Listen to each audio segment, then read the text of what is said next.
अध्याय 14 पलायन। हमारी गलती है। रिनकिटिंक ने कहा कि हम एक समय में इन जुड़वां द्वीपों में से केवल एक पर ही विजय प्राप्त कर पाते हैं। जब हमने रेगोस पर विजय प्राप्त की तो हमारे सभी दुश्मन कोरेगोस में आ गए, और अब जब हमने कोरेगोस पर विजय प्राप्त कर ली है तो रानी रेगोस भाग गई है। और हर बार उन्होंने नावों का पुल हटा दिया ताकि हम उनका पीछा न कर सकें। बिलबिल ने पूछा, हमारी नाव का क्या हुआ जिस पर हम पिंगरी से आए थे? हमने इसे रेगोस के तट पर छोड़ दिया था, राजकुमार ने उत्तर दिया, लेकिन मुझे आश्चर्य है कि क्या हम इसे फिर से प्राप्त नहीं कर पाएंगे। आप व्हाइट पर्ल से क्यों नहीं पूछते? रिनकिटिंक ने सुझाव दिया। यह एक अच्छा विचार है, लड़के ने कहा, और तुरंत उसने रेशमी थैले से व्हाइट पर्ल निकाला और उसे अपने कान के पास रखा। फिर उसने पूछा, मैं अपनी नाव वापस कैसे पा सकता हूँ? मोती की आवाज ने उत्तर दिया, कोरेगोस द्वीप के दक्षिणी छोर पर जाओ और 3 बार ताली बजाओ और नाव तुम्हारे पास आ जाएगी। बहुत अच्छा, इंगा चिल्लाया, और फिर वो अपने साथियों की ओर मुड़ा और बोला, हम जब चाहें अपनी नाव प्राप्त कर सकेंगे, लेकिन तब हम क्या करेंगे? मुझे इसमें घर ले चलो, ज़ेला ने विनती की। राजा ने कहा, मेरे साथ मेरे शहर गिलगाड चलो, जहां हमेशा के लिए रहने पर आपका बहुत स्वागत होगा। नहीं, इंगा ने उत्तर दिया, मुझे अपने पिता और माता के साथ साथ अपने लोगों को भी बचाना होगा। पिंगरी की महिलाएं और बच्चे पहले से ही मेरे पास हैं, लेकिन पुरुष मेरे पिता के साथ रेगोस की खदानों में हैं, और मेरी प्यारी माँ को रानी को ने ले लिया है। जब तक सभी को बचा नहीं लिया जाता, मैं इन द्वीपों को छोड़ने के लिए सहमत नहीं होऊंगी। बिल्कुल सही, बिलबिल ने कहा। दूसरी बार सोचने पर रिनकिटिंक ने कहा, मैं आपसे सहमत हूँ। यदि आप अपने जूतों में सोने में सावधानी बरतते हैं और उन्हें कभी नहीं उतारते हैं, तो मेरा मानना है कि आप अपना काम पूरा करने में सक्षम होंगे। उन्होंने अपनी कार्य प्रणाली के बारे में बहुत समय तक आपस में विचार विमर्श किया और अंत में ये सबसे अच्छा माना गया कि सबसे पहले राजा किट्टिकिट को मुक्त करने का प्रयास किया जाए, और उसके साथ पिंगरी के लोगों को भी। इससे उन्हें सहायता के लिए एक सेना मिल जाएगी और उसके बाद वे रेगोस तक मार्च कर सकते हैं और रानी को पिंगरी की रानी को छोड़ने के लिए मजबूर कर सकते हैं। ज़ेला ने उन्हें बताया कि वे अपनी नाव में रेगोस के किनारे खदानों के सामने एक बिंदु तक जा सकते हैं। इस प्रकार राजा गोस के योद्धाओं के साथ किसी भी संघर्ष से बच सकते हैं। इसे अपनाने का सबसे अच्छा तरीका माना गया, इसलिए उन्होंने अगली सुबह शुरू करने का फैसला किया, क्योंकि रात अब भी करीब आ रही थी। नौकर सभी महिलाओं और बच्चों की देखभाल में व्यस्त थे। ज़ेला ने इंगा और रिनकिटिंक और खुद के लिए रात का खाना बनाने का बीड़ा उठाया और जल्द ही महल की रसोई में एक बढ़िया खाना तैयार किया, क्योंकि वह एक अच्छी छोटी रसोइया थी और अक्सर अपनी माँ की मदद करती थी। रात का खाना बगीचों के सामने एक छोटे से कमरे में परोसा गया था और रिनकिटिंक ने सोचा कि इसका सबसे अच्छा हिस्सा मीठा शहद था, जिसे उसने ज़ेला द्वारा बनाए गए बिस्कुट पर फैलाया था। बिलबिल के लिए वो महल के मैदान में घूमता रहा और कुछ घास ढूंढ लाया, जिससे उसे एक अच्छा खाना मिल गया। शाम के समय इंगा ने महिलाओं से बात की और उनका उत्साहवर्धन किया तथा वादा किया कि वो शीघ्र ही उन्हें खदानों में काम कर रहे उनके पतियों से मिला देंगी तथा उन्हें उनके अपने द्वीप पिंगरी वापस भेज देंगी। अगली सुबह लड़का जल्दी उठा और उसने देखा कि ज़ेला ने पहले से ही एक बढ़िया नाश्ता तैयार कर रखा था, और भोजन के बाद वे द्वीप के सबसे दक्षिणी छोर पर चले गए, जो बहुत दूर नहीं था। रिनकिटिंक बिलबिल की पीठ पर सवार था और इंगा और ज़ेला उनके पीछे पीछे हाथ में हाथ डाले चल रहे थे। जब वे पानी के किनारे पहुंचे तो लड़का आगे बढ़ा और 3 बार ताली बजाई, जैसा कि व्हाइट पर्ल ने उसे करने के लिए कहा था। और कुछ ही पलों में उन्होंने दूर से चांदी की परत वाली काली नाव को समुद्र से तेजी से उनकी ओर आते देखा। कुछ ही देर में वह नाव किनारे पर आकर रुकी और वे सब उसमें सवार हो गए। ज़ेला नाव देखकर बहुत खुश थी, जो अब तक देखी गई सबसे खूबसूरत नाव थी, और बिना किसी खेने वाले के पानी के माध्यम से उनके पास आने के चमत्कार ने उसे परिशिल्प से थोड़ा डरा दिया। लेकिन इंगा ने पतवार उठाए और नाव चलाना शुरू कर दिया और तुरंत नाव रेगोस की दिशा में तेजी से चल पड़ी। वे उस द्वीप के बिंदु पर पहुंचे जहां शहर बना हुआ था और उन्होंने देखा कि किनारे पर योद्धाओं की कतार लगी हुई थी जिन्होंने अपनी नाव को खोज लिया था, लेकिन वे इस बात पर अनिर्णित थे कि उसका पीछा करें या नहीं। ऐसा शायद इसलिए था क्योंकि उन्हें कोई आदेश नहीं मिला था कि क्या करना है, या शायद उन्होंने पिंगरी से इन साहसी लोगों की जादुई शक्तियों से डरना सीख लिया था और जब तक उनके राजा ने उन्हें आदेश नहीं दिया वे उन पर हमला करने के लिए तैयार नहीं थे। रेगोस द्वीप के पश्चिमी किनारे पर तट बहुत ही असमान था और ज़ेला, जो अंतर्देशीय वनपथ से खदानों के स्थान को अच्छी तरह से जानती थी, ये तय करने में उलझन में थी कि अब समुद्र से जो पहाड़ दिखाई दे रहा है वह वही है जहां भूमिगत गुफाओं का प्रवेश द्वार स्थित है। पहले उसने सोचा कि यह चोटी है और फिर उसने अनुमान लगाया कि यह वह है, इसलिए उसकी अनिश्चितता के कारण काफी समय बर्बाद हो गया। उन्होंने आखिरकार उतरने और देश का पता लगाने का फैसला किया ताकि वे देख सके कि वे कहाँ हैं, इसलिए इंगा ने नाव को एक छोटी सी चट्टानी खाड़ी में ले जाया जहां वे सभी उतर गए। 1 घंटे तक वे रास्ते की तलाश करते रहे लेकिन उसका कोई निशान नहीं मिला और अब ज़ेला को लगा कि वे उत्तर की ओर बहुत दूर चले गए हैं और उन्हें दूसरे पहाड़ पर वापस लौटना चाहिए जो शहर के नज़दीक था। एक बार फिर वे नाव में सवार हो गए और घुमावदार तट के साथ दक्षिण की ओर तब तक चले जब तक उन्हें लगा कि वे सही जगह पर पहुंच गए हैं। हालांकि इस समय तक अंधेरा हो रहा था क्योंकि पूरा दिन खदानों के प्रवेश द्वार की खोज में बीत चुका था और ज़ेला ने उन्हें चेतावनी दी कि ज़मीन पर रात बिताने की तुलना में नाव में रात बिताना ज़्यादा सुरक्षित होगा, जहां जंगली जानवर उन्हें परेशान करने वाले थे। उनमें से किसी को भी इस समय एहसास नहीं हुआ कि खोज का ये दिन उनकी योजनाओं के लिए कितना घातक था और शायद अगर इंगा को पता चल जाता कि क्या हो रहा है तो वह सुबह तक चुपचाप नाव में रहने के बजाय जंगल में सभी जंगली जानवरों से लड़ता और उतर जाता। हालांकि रानी को और राजा गोस की चालाक योजनाओं के बारे में कुछ भी नहीं जानते हुए उन्होंने अपनी नाव को एक छोटी सी खाड़ी में लंगर डाला और खुशी खुशी अपना खाना खाया। नाव के लॉकर में बहुत सारा खाना और पानी मिला। शाम को आसमान में तारे निकल आए और उनकी नाव के चारों ओर की लहरों को चांदी से भर दिया। उनके चारों ओर हर जगह शांति थी सिवाय पड़ोसी किनारे पर कभी कभार किसी जानवर के गुर्राने के। उन्होंने अपने रोमांच और भविष्य की योजनाओं के बारे में चुपचाप बात की और ज़ेला ने उन्हें अपना सरल इतिहास बताया और बताया कि उसके गरीब पिता को कितनी मेहनत करनी पड़ती थी, कोयला जलाकर उसे बेचकर अपनी पत्नी और बच्चे का भरण पोषण करना पड़ता था। निको बॉब शायद सभी रेगोस में सबसे विनम्र व्यक्ति था, लेकिन ज़ेला ने घोषणा की कि वो एक अच्छा आदमी था और ईमानदार था और यह उसकी गलती नहीं थी कि उसके देश पर इतने दुष्ट राजा का शासन था। तब रिनकीटिंक ने उन्हें खुश करने के लिए एक गीत गाने की पेशकश की और हालांकि बिलबिल ने अपने कर्कश तरीके से विरोध किया, ये दावा करते हुए कि उसके मालिक की आवाज़ फटी हुई और अप्रिय थी, छोटे राजा को दूसरों द्वारा अपना गीत गाने के लिए प्रोत्साहित किया गया और उसने गाया भी। नेब नाम का एक लाल सिर वाला आदमी मर गया था। फिडल कम फिडू गाओ। लड़ाई में उसने अपना सिर खो दिया था। फिडल कम फिडू गाओ। हाय बेचारे नेड, मैंने उससे कहा, तुम्हारा सिर इतना लाल कैसे हो गया? फिडल कम फिडू गाओ। नेड ने कहा, मैंने अपने देश के लिए खून बहाया। फिडल कम फिडो गाओ। बिस्तर पर सुरक्षित मरने के बजाय। फिडल कम फिडो गाओ। अगर मैं भाग गया होता तो मैं एक सिर आगे होता। फिडल कम फिडो गाओ। मैंने नेड से कहा, बस करो महाराज। बिलबिल ने विनती की, तुम मेरे सिर में दर्द कर रहे हो, लेकिन गाना अभी खत्म नहीं हुआ है, रिनकीटिंक ने जवाब दिया, और जहां तक तुम्हारे सिर में दर्द की बात है तो बेचारे नेड के बारे में सोचो जिसका सिर ही नहीं था।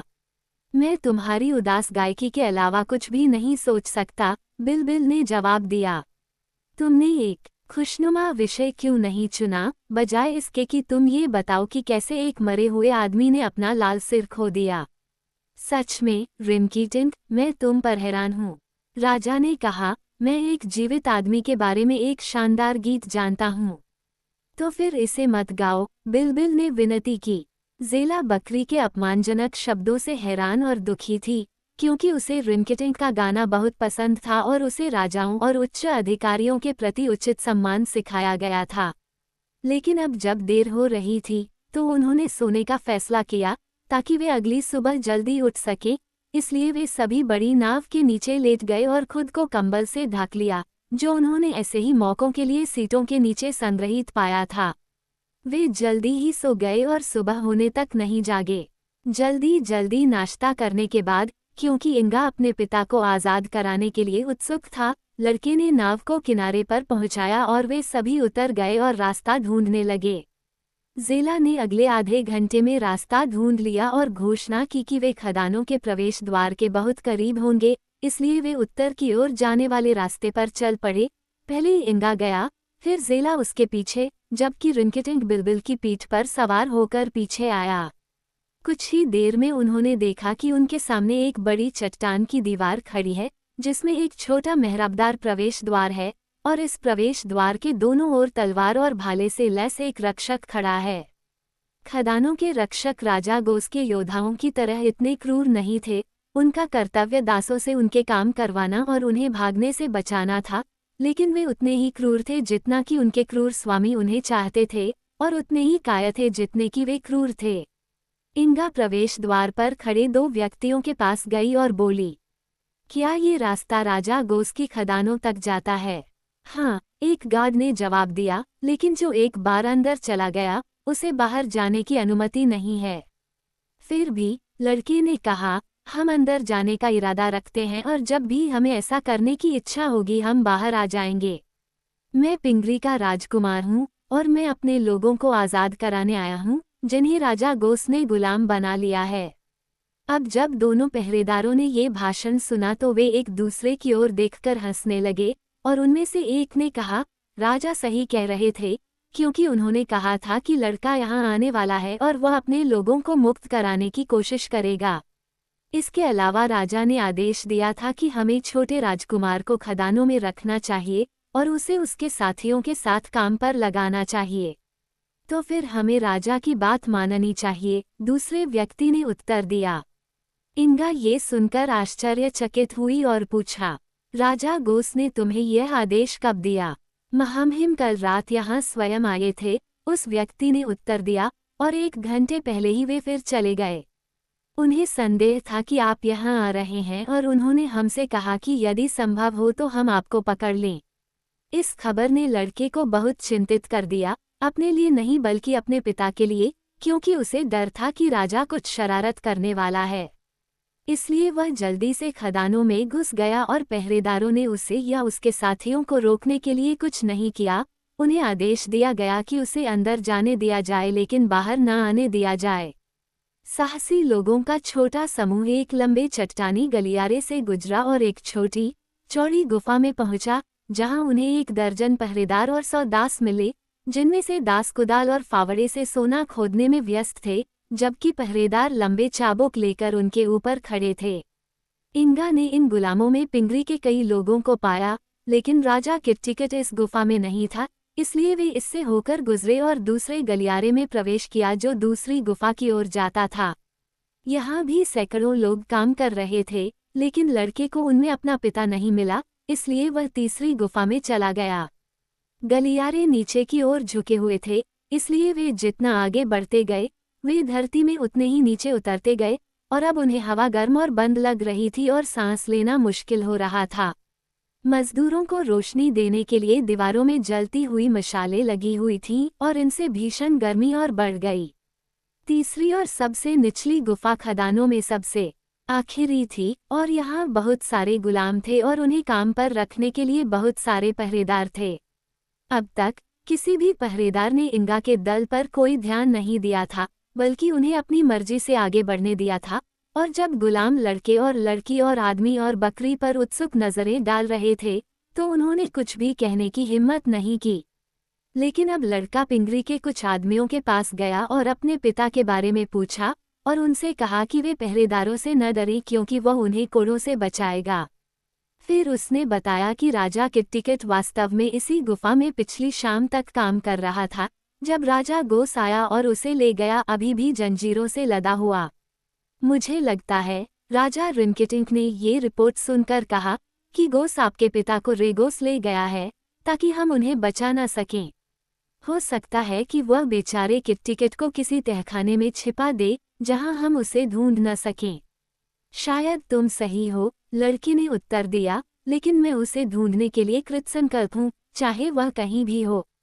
इंगा ने दृढ़ता और साहस के साथ बात की, लेकिन उसे यह जानकर बहुत निराशा हुई कि राजा गोस उससे पहले खदानों में था और उसके पिता को ले गया था। हालांकि उसने निराश न होने की कोशिश की, उसे विश्वास था कि वो सभी विरोधों के बावजूद अंततः सफल होगा। पहरेदारों की ओर मुड़ते हुए उसने कहा, इन गुलामों की जंजीरें खोल दो और उन्हें आज़ाद कर दो। पहरेदार इस आदेश पर हंसे और उनमें से एक ने मुट्ठी भर जंजीरें आगे लाते हुए कहा, महामहिम ने हमें तुम्हें भी गुलाम बनाने का आदेश दिया है, क्योंकि तुम्हें इन गुफाओं से कभी बाहर नहीं निकलना है। फिर उसने इंगा पर जंजीरें डालने की कोशिश की, लेकिन लड़के ने गुस्से में उन्हें पकड़ लिया और उन्हें इतनी आसानी से तोड़ दिया जैसे कि वे रुई की डोरियां हों। जब एक दर्जन या उससे ज्यादा पहरेदार उसे पकड़ने के लिए दौड़े, तो राजकुमार ने जंजीर के सिरे को चाबुक की तरह घुमाया और उन्हें एक कोने में धकेल दिया, जहां वे डर गए और दया की भीख मांगने लगे।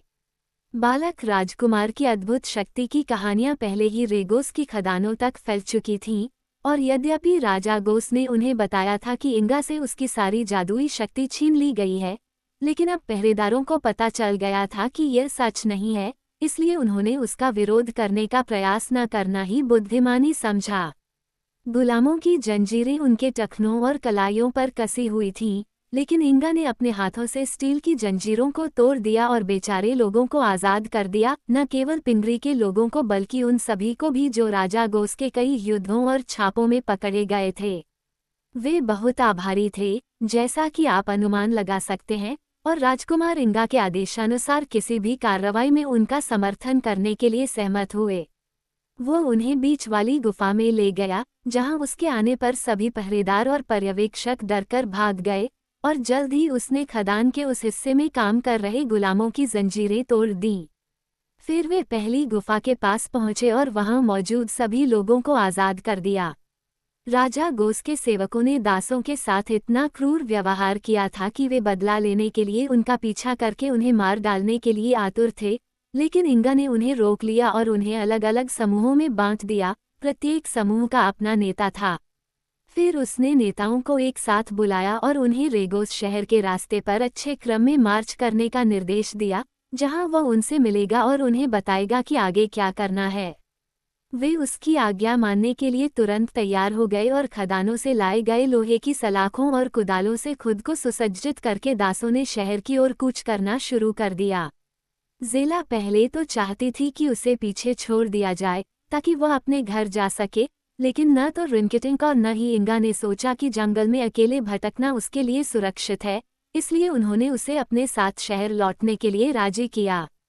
लड़के ने इस बार अपनी नाव उसी जगह पर किनारे पर लगाई जहां वह पहली बार रेगोस में उतरा था, और जबकि कई योद्धा किनारे पर और शहर की दीवारों के सामने खड़े थे, उनमें से किसी ने भी लड़के के साथ किसी भी तरह से हस्तक्षेप करने का प्रयास नहीं किया। वास्तव में वे असहज और चिंतित लग रहे थे, और जब इंगा कैप्टन बज़्ज़ब से मिली तो लड़के ने पूछा कि क्या उसकी अनुपस्थिति में कुछ हुआ था। बहुत कुछ घटित हो चुका है, बुज़्ज़ब ने उत्तर दिया। हमारे राजा और रानी भाग गए हैं और हमें छोड़ गए हैं, और हम नहीं जानते कि क्या करें। भाग जाओ, इंगा चिल्लाई। वे कहाँ चले गए, कौन जानता है, उस आदमी ने निराशा से अपना सिर हिलाते हुए कहा। वे कुछ घंटे पहले 40 नाविकों के साथ एक नाव में सवार होकर रवाना हुए थे, और वे अपने साथ पिंगरी के राजा और रानी को भी ले गए थे।